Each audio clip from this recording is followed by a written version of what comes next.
Internet ಅನ್ನೋದು ಜಗತ್ತಿನಲ್ಲಿ ಯಾವ ರೀತಿ ಕ್ರಾಂತಿ ಮಾಡಿದೆ ಅನ್ನೋದು ನಿಮಗೆ ಗೊತ್ತೇ ಇದೆ. ಇದು ಇಂಟರ್ನೆಟ್ ಯುಗ. ಇಂಟರ್ನೆಟ್ ಇಲ್ಲದೆ ಏನು ನಡೆಯೋದೇ ಇಲ್ಲ. ಇಡೀ ಜಾಗತಿಕ ಅರ್ಥವ್ಯವಸ್ಥೆ ಈಗ ಇಂಟರ್ನೆಟ್ ಮೇಲೆ ನಿಂತಿದೆ ಅಂದ್ರೂ ಕೂಡ ತಪ್ಪಾಗೋದಿಲ್ಲ. ಅದು ವಾಸ್ತವ ಕೂಡ. ಯಾಕಂದರೆ ಇಂಟರ್ನೆಟ್ ಇಲ್ಲ ಅಂದರೆ ಅದೆಷ್ಟೋ ಮಂದಿ ಕೆಲಸವೇ ಕಳೆದುಕೊಳ್ತಾರೆ. ಇಂಟರ್ನೆಟ್ ಕನೆಕ್ಷನ್ ಕಟ್ ಆದರೆ ಎಲ್ಲವೂ ಬುಡ ಮೇಲಾಗಿ ಬಿಡುತ್ತೆ. ಇದೇ ಕಾರಣಕ್ಕೆ ಇಂಟರ್ನೆಟ್ ಕೇಬಲ್ಗಳನ್ನೇ ಕಟ್ ಮಾಡುವಂತಹ ಬೆಳವಣಿಗೆಗಳು ಈಗ ನಡೀತಾ ಇದೆ. ಇಂಟರ್ನೆಟ್ ಕೇಬಲ್ಗಳನ್ನೇ ಟಾರ್ಗೆಟ್ ಮಾಡಿ ದಾಳಿಗಳಾಗ್ತಾ ಇದೆ. ಈ ಎಪಿಸೋಡ್ನಲ್ಲಿ ಜಾಗತಿಕ ಇಂಟರ್ನೆಟ್ ಕನೆಕ್ಷನ್ಗೆ ಎದುರಾಗಿರುವಂತಹ ಅಪಾಯದ ಬಗ್ಗೆ ಒಂದಷ್ಟು ಮಾಹಿತಿ ನೀಡ್ತೀನಿ. ಜೊತೆಗೆ ಸಮುದ್ರದಾಳದಲ್ಲಿರೋ ಈ ಇಂಟರ್ನೆಟ್ ಕೇಬಲ್ಗಳು ಜಗತ್ತನ್ನು ಹೇಗೆ ಒಂದಕ್ಕೊಂದು ಕನೆಕ್ಟ್ ಮಾಡಿದೆ, ಹಾಗೆಯೇ ಈ ಇಂಟರ್ನೆಟ್ ಕೇಬಲ್ ವಿಚಾರದಲ್ಲಿ ಈಗ ನಡೀತಾ ಇರುವಂತಹ ಜಾಗತಿಕ ಸಮರ ಏನು, ಯಾವ್ಯಾವ ದೇಶಗಳ ಮಧ್ಯೆ ಕಾಂಪಿಟೇಷನ್ ನಡೀತಾ ಇದೆ, ಹ್ಯಾಕಿಂಗ್ನಂಥ ಕುಕೃತ್ಯಗಳಾಗ್ತಾ ಇದೆ, ಇವೆಲ್ಲದರ ಬಗ್ಗೆಯೂ ಮಾಹಿತಿ ಕೊಡ್ತಾ ಹೋಗ್ತೀನಿ. ನಾನು ಕಿಶೋರ್ ಕೆವಿ. ಕೊನೆ ತನಕ ವಿಡಿಯೋವನ್ನು ಮಿಸ್ ಮಾಡದೆ ನೋಡಿ. ಸುದ್ದಿಯಾನದ ಸಬ್ಸ್ಕ್ರೈಬರ್ ಆಗಿ.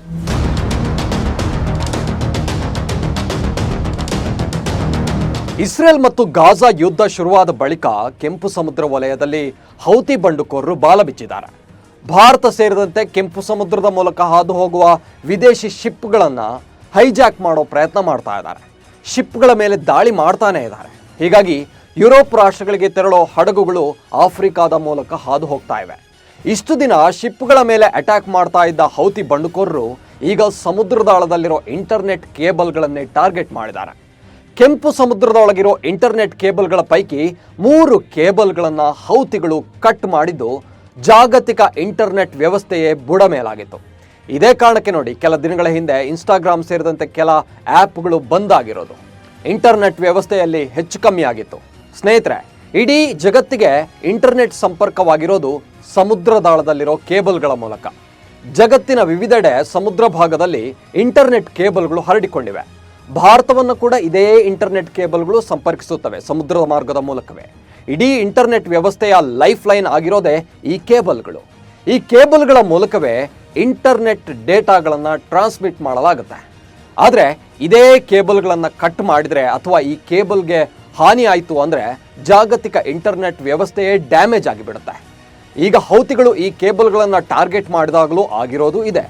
ಕೇವಲ 3 ಕೇಬಲ್ಗಳನ್ನು ಕಟ್ ಮಾಡಿದ್ದಕ್ಕೆ ಏಷ್ಯಾ ಮತ್ತು ಯುರೋಪ್ಗೆ ಕನೆಕ್ಟ್ ಆಗ್ತಾ ಇದ್ದಂತಹ 25% ಇಂಟರ್ನೆಟ್ಗೆ ಎಫೆಕ್ಟ್ ಆಗಿದೆ. ಅಂದರೆ 25% ಇಂಟರ್ನೆಟ್ ಸಪ್ಲೈ ಬಂದ್ ಆಗಿದೆ. ಹಲವು ಕಂಪನಿಗಳಿಗೆ ಇಂಟರ್ನೆಟ್ ಸಪ್ಲೈ ಆಗ್ತಾ ಇಲ್ಲ. ಆದರೆ ಹೌತಿ ಬಂಡುಕೋರರು ಮಾತ್ರ ನಾವು ಇಂಟರ್ನೆಟ್ ಕೇಬಲನ್ನು ಕಟ್ ಮಾಡಿಲ್ಲ ಅಂತಿದ್ದಾರೆ. ಬಟ್ ಇದು ಹೌತಿ ಬಂಡುಕೋರರದ್ದೇ ಕೈವಾಡ ಅನ್ನೋದು ಈಗಾಗಲೇ ಖಚಿತವಾಗಿದೆ. ಹಾಗಂತ ಹೌತಿಗಳು ಸಮುದ್ರದಾಳಕ್ಕೆ ಇಳಿದು ಈ ಕೇಬಲನ್ನು ಕಟ್ ಮಾಡಿಲ್ಲ. ಕೆಂಪು ಸಮುದ್ರ ವಲಯದಲ್ಲಿ ಸಾಗೋ ಹಡಗುಗಳ ಮೇಲೆ ಹೌತಿ ಬಂಡುಕೋರರು ಮೇಲಿನ ಮೇಲೆ ಮಿಸೈಲ್ ಅಟ್ಯಾಕ್ಗಳನ್ನು ಮಾಡ್ತಾನೆ ಇದ್ದಾರೆ. ಅದೇ ರೀತಿ ಮಿಸೈಲ್ ದಾಳಿಯಿಂದಾಗಿಯೇ ಈ ಇಂಟರ್ನೆಟ್ ಕೇಬಲ್ಗೆ ಹಾನಿಯಾಗಿದೆ ಅಂತಾನು ಹೇಳಲಾಗ್ತಾ ಇದೆ. ಸ್ನೇಹಿತರೆ, ನಿಮಗೆ ಗೊತ್ತಿರಲಿ, ಜಗತ್ತಿನಾದ್ಯಂತ ಸಮುದ್ರದ ಆಳದಲ್ಲಿ 8,50,000 ಮೈಲಿಯಷ್ಟು ಕೇಬಲ್ಗಳು ಸ್ಪ್ರೆಡ್ ಆಗಿದೆ. ಇದರಲ್ಲಿ ಪವರ್ ಕೇಬಲ್, ಕಮ್ಯುನಿಕೇಷನ್ ಕೇಬಲ್ ಮತ್ತು ಇಂಟರ್ನೆಟ್ ಕೇಬಲ್ಗಳು ಕೂಡ ಇದೆ. ಇವು ಹೈಲಿ ಅಡ್ವಾನ್ಸ್ಡ್ ಕೇಬಲ್ಗಳಾಗಿದ್ರೂ ಕೂಡ ಅವುಗಳನ್ನು ಇನ್ಸ್ಟಾಲ್ ಮಾಡೋದು, ಬಳಿಕ ಮೇಂಟೈನ್ ಮಾಡೋದೇ ಒಂದು ದೊಡ್ಡ ಟಾಸ್ಕ್. 1850ರಲ್ಲಿ ಮೊಟ್ಟ ಮೊದಲ ಬಾರಿಗೆ ನ್ಯೂ ಫೌಂಡ್ ಲ್ಯಾಂಡ್ ಮತ್ತು ಐರ್ಲ್ಯಾಂಡ್ ಮಧ್ಯೆ ಸಮುದ್ರದ ಮೂಲಕ ಕೇಬಲ್ ಎಳೆಯಲಾಗುತ್ತೆ. 1858ರಲ್ಲಿ ಅಮೆರಿಕ ಮತ್ತು ಬ್ರಿಟನ್ ಮಧ್ಯೆ ಟೆಲಿಗ್ರಾಫ್ ಕೇಬಲನ್ನು ಕನೆಕ್ಟ್ ಮಾಡಲಾಗುತ್ತೆ. ಆ ಕಾಲದಲ್ಲಿ ಟೆಲಿಗ್ರಾಫ್ ಮೂಲಕ ಸಂವಹನ ನಡೀತಾ ಇರುತ್ತೆ. ಆ ಟೆಲಿಗ್ರಾಫ್ ಕೇಬಲನ್ನು 1858ರಲ್ಲಿ ಮೊಟ್ಟ ಮೊದಲ ಬಾರಿಗೆ ಅಮೆರಿಕ ಮತ್ತು ಬ್ರಿಟನ್ ಮಧ್ಯೆ ಅದನ್ನು ಎಳಿತಾರೆ. 20ನೇ ಶತಮಾನದ ಆರಂಭದಲ್ಲಿ ಟೆಲಿಫೋನ್ ಕ್ರಾಂತಿ ಆಗುತ್ತಲೇ ಫೋನ್ ಕಾಲ್ಗಳಲ್ಲಿ ಧ್ವನಿ ಕೂಡ ಕೇಬಲ್ಗಳ ಮೂಲಕವೇ ಪಾಸ್ ಆಗುವಂತೆ ವ್ಯವಸ್ಥೆ ಮಾಡಲಾಗುತ್ತೆ. ನಂತರ ಇಂಟರ್ನೆಟ್ ಕನೆಕ್ಷನ್ ಶುರುವಾಗುತ್ತಲೇ ಈ ಕೇಬಲ್ ನೆಟ್ವರ್ಕ್ನ ವ್ಯಾಪ್ತಿ ಇನ್ನಷ್ಟು ವಿಸ್ತಾರಗೊಳ್ಳುತ್ತೆ. ಈಗ ಇಡೀ ಜಗತ್ತನ್ನೇ ಕೇಬಲ್ಗಳು ಕನೆಕ್ಟ್ ಮಾಡ್ತಾ ಇವೆ. ಅದರಲ್ಲೂ ಕಳೆದ 10 ವರ್ಷಗಳಲ್ಲಿ ಇಂಟರ್ನೆಟ್ ಕೇಬಲ್ ವ್ಯಾಪಕ ಮಟ್ಟದಲ್ಲಿ ಎಕ್ಸ್ಪಾನ್ಷನ್ ಆಗಿದೆ. ನೀವು ಮೊಬೈಲ್ನಲ್ಲಿ ಯಾವುದೇ ಇಮೇಲ್, ಫೋಟೋ, ಟ್ವೀಟ್ ಹೀಗೆ ಇಂಟರ್ನೆಟ್ ಮೂಲಕ ಏನೇ ಮಾಡಿದರೂ ಕೂಡ ಆ ಡೇಟಾ ರೇಡಿಯೋ ವೇವ್ ಮೂಲಕ ನಿಮ್ಮ ಹತ್ತಿರದ ಸೆಲ್ಫೋನ್ ಟವರ್ಗೆ ಪಾಸ್ ಆಗುತ್ತೆ. ಟವರ್ನಿಂದ ಆ ಸಿಗ್ನಲ್ಗಳು ಫೈಬರ್ ಆಪ್ಟಿಕ್ ಕೇಬಲ್ಗಳ ಮೂಲಕ ಸಂಚರಿಸಿ ಸಮುದ್ರದಾಳದಲ್ಲಿ, ಅಂದರೆ ಫಸ್ಟ್ಗೆ ಇಂಟರ್ನೆಟ್ ಕೇಬಲನ್ನು ನೆಲದ ಅಂಡರ್ ಗ್ರೌಂಡ್ನಲ್ಲಿ ಕನೆಕ್ಟ್ ಮಾಡಲಾಗುತ್ತೆ. ಆ ಅಂಡರ್ ಗ್ರೌಂಡ್ ಕೇಬಲ್ ಹಾಗೆಯೇ ಸಮುದ್ರವನ್ನ ನಂತರ ಕನೆಕ್ಟ್ ಆಗುತ್ತೆ. ಸಮುದ್ರದ ಆಳದಲ್ಲಿರೋ ಕೇಬಲ್ಗಳಿಗೆ ಕನೆಕ್ಟ್ ಆಗಿ ವಿದೇಶಗಳಲ್ಲಿರುವಂತಹ ಡೇಟಾ ಸೆಂಟರ್ಗಳನ್ನ ಅವುಗಳು ಸಂಪರ್ಕಿಸುತ್ತೆ. ಆದರೆ ಈ ಡೇಟಾ ಸೆಂಟರ್ ಅನ್ನ ಕನೆಕ್ಟ್ ಆಗೋ ಮುನ್ನ ಸಮುದ್ರದಿಂದ ಕೇಬಲ್ ಹೊರಬರುತ್ತಲೇ ಲ್ಯಾಂಡಿಂಗ್ ಸ್ಟೇಷನ್ ಅನ್ನ ಡೇಟಾಗಳು ರೀಚ್ ಆಗುತ್ತೆ. ಸಮುದ್ರದ ಹೊರವಲಯದಲ್ಲಿ ಒಂದು ಲ್ಯಾಂಡಿಂಗ್ ಸ್ಟೇಷನ್ ಅಂತ ಮಾಡಿರ್ತಾರೆ ಇಂಟರ್ನೆಟ್ ಕೇಬಲ್ಗಳಿಗೆ ಅಂತಾನೆ. ಆ ಲ್ಯಾಂಡಿಂಗ್ ಸ್ಟೇಷನ್ನಲ್ಲಿ ಬಂದು ಈ ಡೇಟಾಗಳೆಲ್ಲ ಸಂಗ್ರಹವಾಗುತ್ತೆ. ಅಲ್ಲಿಂದ ಮತ್ತೆ ಅಂಡರ್ ಗ್ರೌಂಡ್ ಮೂಲಕ ನೆಲದಡಿಯಲ್ಲೇ ಸಾಗೋ ಕೇಬಲ್ಗಳ ಮೂಲಕ ಡೇಟಾ ಸೆಂಟರ್ ಅನ್ನು ಅವುಗಳು ತಲುಪುತ್ತೆ. ಈ ಕೇಬಲ್ನೊಳಗಿರೋ ಫೈಬರ್ ಆಪ್ಟಿಕ್ ಮೂಲಕ ಇಂಟರ್ನೆಟ್ ಡೇಟಾ ರವಾನೆ ಆಗುತ್ತೆ. 1 ಸೆಕೆಂಡಿಗೆ 1 ಲಕ್ಷ ಮೈಲಿ ವೇಗದಲ್ಲಿ ಡೇಟಾ ಸಂಚರಿಸುತ್ತೆ.